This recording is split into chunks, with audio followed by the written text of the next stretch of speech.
Itong hubad at sunog na bangkay ng babae na tagpuan ho sa Masbate. Mula sa Brigada News sa FM Sorsogon, Malohahatok, ibrigada mo!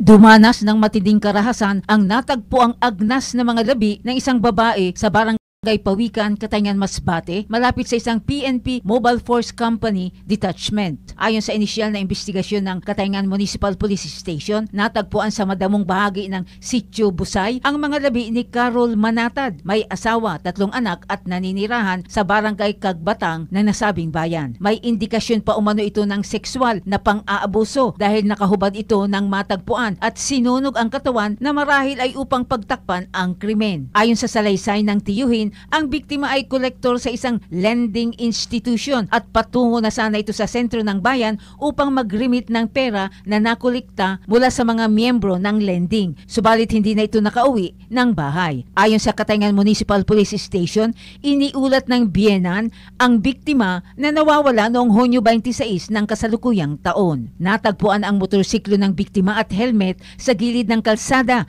at ipinatong pa umano ng salarin ang isang 500 pesos sa ibabaw ng helmet nito. Nagkakalap na ngayon ang mga investigador ng mga ebidensya at mga CCTV footages mula sa kalapit na lugar sa posibleng pagkakatukoy sa salarin o mga salarin. In the heart of changing lives, ako si Brigada Malohahatok ng 101.5 Brigada News FM Sorsogon, The Music News Authority. Ang bahaging ito ay hatid sa atin ng NutriCleanse Herbal Capsule. Linis tiyan, sexy tiyan.